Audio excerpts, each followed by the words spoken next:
Hi, this is Emmanuel Segui and welcome. Today, I'd like to talk about the subject of hope. I receive testimonials and stories from my clients all over the world, asking me for help because they go or went through some difficult time in their life. I've studied successful people for quite a long time now, and I've noticed that every one of them believed in some sort of a powerful force, like the universe, or God, or a divinity, or Mother Nature, or whatever you name it, that is beyond their control and that takes care of everything. People want to change. People want a better life and a brighter life. Some people are drunk and they want to change. Some people are drug addicts and they want to be free again. Some people die and their family is devastated. We all suffered at some point of our life. My daughter was hospitalized and operated when she was 1 day old, and she stayed at a hospital for 4 months. You can't expect what would happen in your life.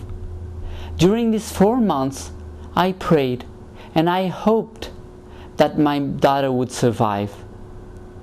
I hoped that all the children in the emergency room would live.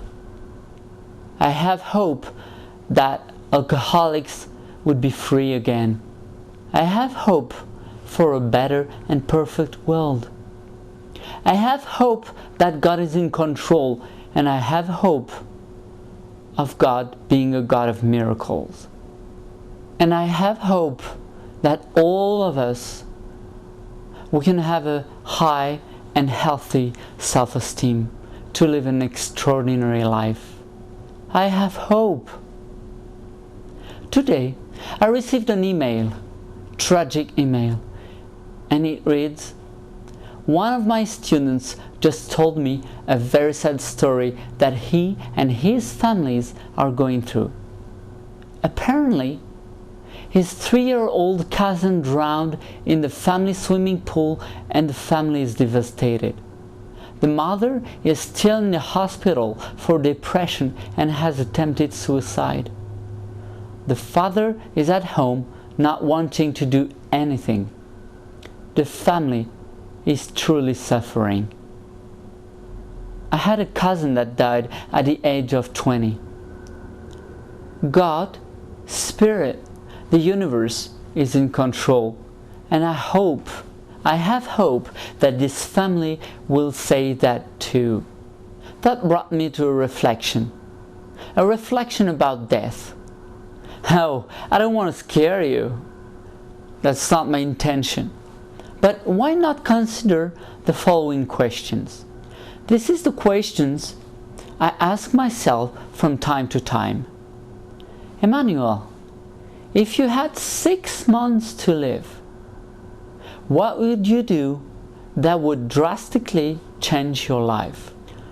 For all the people that asked these questions, for all the answers that I read through books, everybody wants to serve others. Why? Because in serving others, you receive. If you want to get something, go out and help someone. If you want to receive, give. If I had personally 6 months to live, I would take my family in a plane and fly all around the world doing seminars declaring there is hope.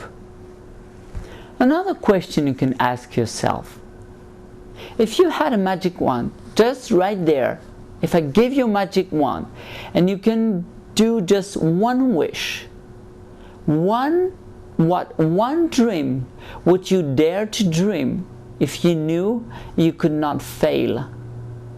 What one dream would you dare to dream if you knew you could not fail? This is an interesting question. I have another question for you.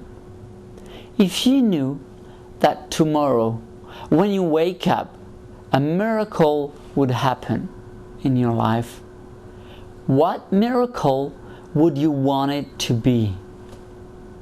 What miracle would you want to happen? One last question for you. That's a question that was asked to Jim Rohn and Brian Tracy, and that's the following question. If you die tomorrow, what do you want to be remembered for? Or who do you want to be remembered for? For someone good? For someone nice? For someone honest? Or someone quite honest? You want to be remembered for someone that is playing video games all the time? Just kidding. I have a fun thought that life isn't fair with me. I was whining all the time. Why me? Why that? Why that happens to me? Don't be a whiner. Be a winner. To finish, I'd like to ask you a favor. I'd like to ask you to have a thought or pray for this family I just told you about. And more importantly, what can you learn from that?